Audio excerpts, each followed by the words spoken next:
excuse me, on the left over here, we have individuals who are religious fundamentalists, religious fanatics, and this is the expression, RT-PCR, real-time PCR expression of the VMAT2 gene. Over here, we have individuals. Let me complete. So over here, we have individuals who are not particularly fundamentalist, not particularly religious, and you can see there's a much reduced expression of this particular gene, the VMAT2 gene. Another evidence that supports our hypothesis for the development of this approach. What you see here is by spreading this virus, we're going to eliminate individuals from donning on a bomb vest and going into a market and blowing up the market. So our hypothesis is that these are fanatical people, that they have overexpression of the VMAT2 gene, and that by vaccinating them against this, we'll eliminate this behavior. So we have some very, very remarkable data in this next slide.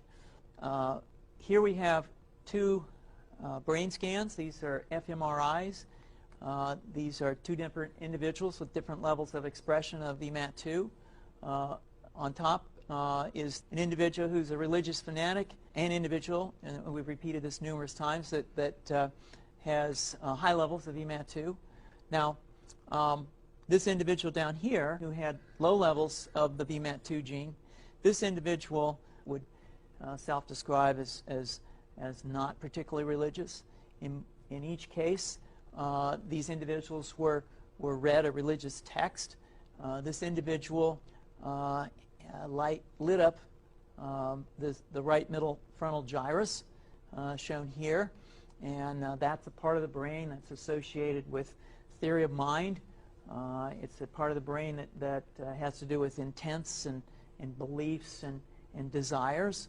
In marked contrast, here's an individual who would not particularly self-describe as religious, and when they're read a religious text, what you see is that this part of the brain called the anterior insula lights up. This is a part of the brain that's associated with disgust or displeasure on hearing something.